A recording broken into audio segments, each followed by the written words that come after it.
자, 여러분 사랑하는 성도 여러분, 새해 계획이 있습니까? 아마 새해 계획들은 아마 다들 세우실 겁니다. 저는 항상 새해가 되면 세 가지 부분에 대해서 나름대로 생각하고 계획도 세워요. 영역이라고 하는 부분, 보통 우리가 얘기죠. 체력이라고 하는 부분, 그리고 지력이라고 하는 부분. 그래서 작년에는 특별히 체력에 내가 신경을 쓰자 해가지고 러닝머신을 구입하는 해, 올해는 뛰는 해. 아주 구입해서 아직 몇 번 뛰어보지 못했습니다만은 1년 동안. 그래서 어제는 2019년에 러닝머신 구입의 해, 올해는 러닝머신 뛰는 해. 이렇게 정했어요. 좋지요? 그래, 아무튼 간에. 그래서 올해는 또 영역을 위해서 제가 기도원에 일주일에 한 번씩 올라가서 성도들의 또 새 소원 예물, 이런 어떤 기도 제목을 가지고 내가 하나님 앞에 또 부르짖고 1:1 하나님 만나는 그런 기회를 꼭 가져야 되겠다라고 결심했고요. 또 저는 또 체력을 위해서 광교선 형제봉 30번 등반 목표로 이렇게 또 세우기도 했습니다. 저 잘 될 수 있도록 기도해 주시고 올해는 할 수 있으면 제가 설교 훈련을 받을 수 있도록 그 기회를 제공해 달라고 매일 새벽마다 기도 제목도 적고 그렇게 합니다. 저는 할 수 있으면 체력과 영역과 또 지력이라고 하는 목회자 한 개인으로 필요한 계획들을 세웁니다. 여러분들의 계획은 혹시 어떻게 세웠습니까? 아니면 누구를 위해서 세웠나요? 두 친구가 만났어요. 남자 친구가 만나서 이렇게 이야기합니다. 나 새해부터 술 끊었어. 오, 이렇게 얘기하죠. 한번 여러분들 한번 해봐 주실래요? 나 올해부터 술 끊었어. 오, 이렇게. 왜요? 술 고래가 말이야. 나 올해부터 담배 끊었어. 오. 이걸 예배 시간에 하자고 그랬잖아요. 그죠? 나 올해 게임 끊었어. 오. 그러니까 친구가 뭐라 그러냐면, 야, 술 끊고, 담배 끊고, 게임 끊고, 무슨 재미로 사냐? 이렇게 얘기 나올 수 있잖아요. 야, 남자가 술 끊고, 담배 끊고, 게임 끊고, 무슨 재미로 사냐? 그랬더니, 거짓말하는 재미로 살지. 그래. 이런 계획은 백날 세워봐야. 그럼 지금까지 얘기했던 건 뭐예요? 거짓말하는 재미로 살지. 뭐래. 그런 계획을 세우지 마세요. 지쳐야 되는 계획. 하나님 면에서. 2010년도, 벌써 10년 전 일이네요. 이 김연아 선수가 이때 출전할 때가 2010년도 밴쿠버 올림픽 때인데요. 여러분들 기억하시겠지만 지금도 찾아보면 무결점이라고 합니다. 피겨 스케이팅 역사상 가장 위대한 점수. 무결점. 심사위원들이 볼 때 전혀 결점과 단점을 찾을 수 없을 만큼 무결점의 실력이었다. 그렇게 이야기를 하고 있습니다. 결점이 없다는 거예요. 실수가 없었고 단점을 찾을 수 없는 아주 무결점의 완벽한 연기.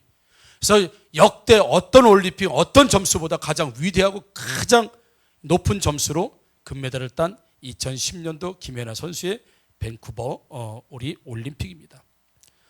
그의 기사를 읽어보게 되면 오늘날 열심히 연습했고 최선을 다했고 우리 책 같은 거 보면 김연아 선수의 발, 그죠? 사진의 발, 김연아 선수 발, 박지성 선수의 발. 정말 이런 사람들 발 보면, 와, 진짜 이게 사람 발, 이게 여자 발인가? 이게 진짜 짐승의 발인가, 사람의 발인가라고 할 만큼 엄청난 노력을 해서요. 정말 사람 발이라고 말하기 어려울 만큼 그렇게 참혹한 어떤 연습의 어떤, 모습이라고 할까요? 이런 것들을 우리가 볼 수 있습니다. 그런데 단연코 이 피겨 스케이팅 역사상 가장 위대한 선수라고 말하고는 김연아 선수가 이렇게 될 수 있는 무결점 연기, 완벽한 점수, 모든 사람들 피겨의 여왕이라고 모든 사람이 찬사를 내릴 수 있는 그것은 바로 코치의 지침에 철저히 따르는 훈련. 그러니까 자기가 막 열심히 했다고 되는 게 아니라 철저하게 그를 컨트롤해주고 그를 감독하고 그를 만들어가는 감독과 코치에 의해서 철저하게 그 말을 따르면서 연습을 했던 사람이 김연아 선수. 우리 2002년도 항상 회자가 되죠. 우리 히딩크 감독도 마찬가지죠. 철저하게 히딩크 감독과 코치, 우리 박항서 코치도 마찬가지고요. 선수들의 기본기부터 철저히 가르쳤던 그 기본기, 그 감독과 코치가 가르쳐 지침대로 열심히 훈련을 했기 때문에 그런 좋은 결과가 있었고요. 얼마 전에 손흥민 선수 그 아버지, 이렇게 TV에서 나온 걸 잠시 봤습니다. 아버지가 지금도 철저하게 손흥민 선수를 관리 감독하는데, 그가 독일에 있을 때 집을 보니까, 카메라에 보니까 아무것도 없어요. TV도 없고 아무것도, 냉장고도 없고 소파, 침대 외에는 아무것도 없는 거예요. 가재도구가. 너무 이게 이사 나간 집처럼. 왜 그러냐? 손흥민이, 흥민이가 집에 오면 다른 거에 빼앗길 만한 것들을 놓지 않기 위해서, 정신력, 집중력 흐트러지지 않게 해서 불필요한 모든, 아무것도 없는 거예요. 진짜 집에 소파, 식탁이 있었나 없었나 모르겠어요. 정말 완전히 기본적인 거 외에는 아무것도, 놀이 그리고 오락에 관련된 그 무엇도 집에 없습니다. 아버지가 하는 얘기가, 거기에 선수가 핸드폰을 붙잡기 시작하면, 프로 선수가 핸드폰 만지기 시작하고 게임하기 시작하고 오락하기 시작하게 하면 그건 이미 끝난 거란 얘기예요. 철저하게 외부 세계와 단절하고 오락과 자기 취미 이런 것들을 오직 축구에만 전념하게 만드는 그 아버지, 그 아버지의 지침을 손흥민이 잘 따르고 있는 거예요. 아버지를 신뢰하고 지침을 따라주는 거예요. 우리 아버지가 하는 대로, 지침을 따라준 대로 하니까 여기까지 왔다는 거예요. 지금도 철저하게 그의 아버지. 그래서 그의 아버지가 지난번 보니까 운동도 직접 해보더라고. 운동도 직접 해봐서 근육이 어디가, 자기 몸에다가 테스트를 해보는 거예요. 이렇게 운동하면 어느 근육이 발달하고, 이렇게 하면 보폭이 어떻게 되고. 이번에 그래서 원더골이라고 하죠. 70m, 80m 뭐 해가지고 이거 어마어마한 골을 터뜨렸을 때 그 아버지가, 어떻게 하면 축구 선수는 오직 스피드가 우선인데 잔재주가 아니라 공격수의 가장 위대한 스피드다. 이 손흥민의 스피드를 어떻게 끌어올릴 것인가 라고 하는 것을 연구하기 위해서 아버지가 끊임없이 자기가 트레이닝을 자기 몸에다 하면서, 그리고 자기가 되면 아들에게, 안 되면 적용 안 시키고, 되면 아들에게 적응시키는. 야, 이게 아버지로부터 아들. 지금 김연아도 마찬가지고요. 뭐 우리 축구도, 어떤 스포츠든지, 아니요, 인생도 마찬가지입니다. 정말 부모님들이 아마 하라고 하는 대로 어렸을 때부터 우리가 했으면 탁월한 인생이 됐을 거예요. 근데 대부분 내 마음대로 살지요. 부모님, 목사님, 선생님들의 이야기를 안 듣고 내 인생은 나의고, 내 인생, 그래서 자기 멋대로 사는 사람들이 훨씬 많죠. 선생님이 지침을 줍니다. 인생의 지침은 이런 거야. 부모님이 지침을 줍니다. 인생의 지침은 이런 거야. 목사님이 하나님 말씀에 지침을 줍니다. 이래야 축복이 되고 은혜가 되면 지침을 주는데, 내 인생은 나의 것, 내 지침을 내가 만들고 법을 내가 만들어서 자신의 인생을, 사람들이 얼마나 많은지 모릅니다. 위대한 비전의 사람, 믿음의 사람, 축복의 사람 아브라함. 하나님과의 관계에서 모든 것을 새롭게 시작한 아브라함을 보게 되면, 아브라함에도 인생의 지침이 필요했습니다. 누구 말을 들을 것인가, 그리고 어디가 잣대고 어디가 기준이 될 것인가 라고 할 때, 오늘 본문 1절을 보게 되면 여호와께서 아브라함에게 이르시되, 이렇게 됐습니다. 여호와께서 아브라함에게 이르시되 라고 할 때, 이게 이제 하나님의 지침이 내려온 겁니다. 하나님 말씀하시는 거예요. 아브라함의 인생 가운데 하나님께서 개입하신, 그리고 나서 하나님께 말씀하시되, 그리고 4절 보니까 이에 아브라함이 여호와의 말씀을 따라갔고, 이렇게 되어 있습니다. 하나님께서, 여호와께서 아브라함에게 오셨고, 그리고 4절에 아브라함이 여호와의 말씀을 따라갔고, 그 말씀이라고 하는 내용, 따라간 내용이 뭐냐면 2절과 3절에 여호와 하나님께서 주신 지침의 내용, 오늘 감독과 코치들이 지침 내용을 주는 것처럼 하나님께서도 오늘 아브라함의 인생 가운데 개입하셔서, 이제부터 75세 이상의 인생은 이제 내가 개입할 것이다. 너는 인생을 그렇게 살아라. 이렇게 살라고 하는 지침을 주었습니다. 그 지침이 뭐예요?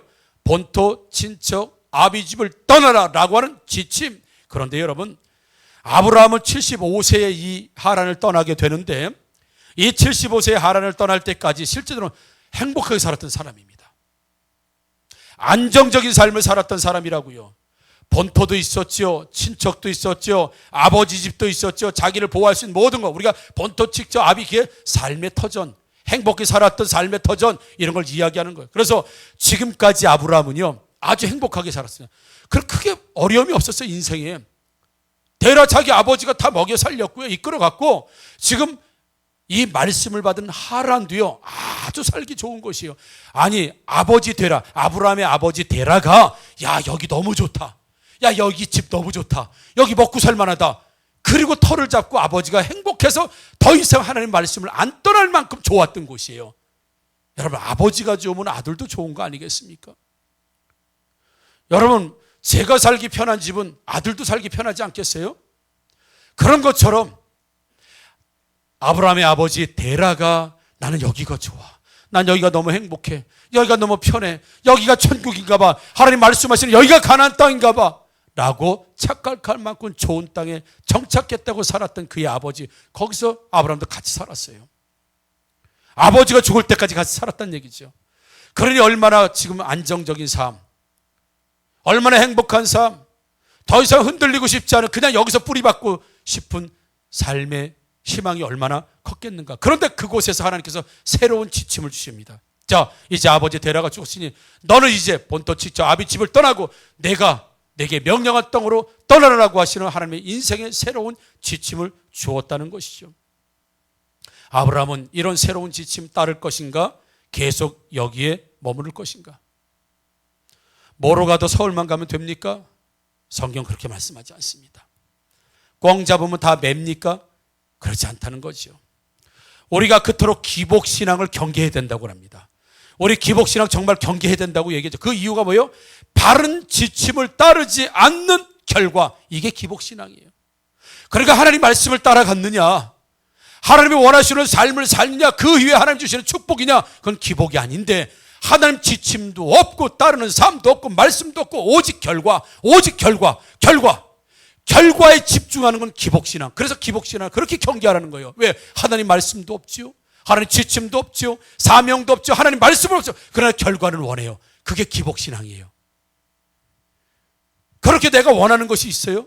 내가 정말 2020년대 원하는 게 있습니까? 그런데 하나님 말씀을 따라갈 준비 안 돼 있고, 하나님께 주시는 인생의 지침을 따를 의미도 살리지 못하고, 하나님 말씀대로 살아갈 준비도 안 돼 있는데, 결과 대학교 가게 해주세요, 승진하게 해주세요, 뭐 집 사게 해주세요, 넓히게 해주세요, 건강하게 해주세요, 뭐 등등, 교회도 건축하게 해주세요 등등 여러 가지 우리 소원들을 내놓는데, 그 소원을 이루고 그 결과를 이루기 위해서 우리가 하나님 말씀을 따라갔느냐? 지금도 좋은데요, 지금도 여전히 괜찮은데요, 나는 더 이상 수고할 마음이 없는데, 그럼에도 불구하고 하나님이 더 수고해라, 그래도 순종해라, 그래 하나님 말씀을 따라라, 하나님께서 이끄시겠다라고 할 때 하나님 터치하지 마세요. 나 이제 간섭하지 마세요. 지금도 충분히 좋거든요, 지금도 충분히 괜찮거든요 라고 하면서도 여전히 우리에게 바라는 것들이 있는가 라고 할 때, 그게 기복신앙이라는 거예요. 사랑하는 성도 여러분, 결과만 좋으면 기복신앙입니다. 결과가 좋은데 무엇으로부터, 누구로부터, 왜라고 하는 질문을 했을 때 정말 아브라함처럼 지금 아브라함은 떠날 만한 그런 상황이 못 돼요. 너무너무 좋아요, 너무너무 좋다고요. 여러분, 그럴 때 하나님 떠나시라고 하는데, 과연 하나님 말씀이기 때문에, 하나님 인생의 지침이기 때문에, 내 계획하고는 다르지만 하나님의 계획이기 때문에 우리가 따를 수 있겠습니까? 여러분, 2020년대는 말씀이 기준되고, 말씀이 우리를 이끄시는 말씀 되고, 말씀이 지침되고, 하나님이 원하시는 뜻이 무엇인지 그것부터 우리는 구해야 해요. 그것부터. 하나님의 뜻이 어디에 있습니까? 내가 하나님 2020년에 감당해야 할 사명은 뭡니까? 사역은 뭡니까? 하나님 따라갈 말씀은 뭡니까? 그래서 하나님 성경에서 말씀도 주셨고, 계속 하나님께서 우리 인생을 간섭하시는데, 하나님 그 간섭의 내용은 무엇입니까? 그걸 따라가다 보니 가나안 땅에 가는 거지요. 따라감 없이 여기 살기 좋으니 여기가 가나안 땅인가 봐, 여기가 하나님 주신 축복의 땅인가 봐라고 믿고 갔던 데라는 기복신앙이었어요. 그러나 아브라함은 그렇지 않았습니다.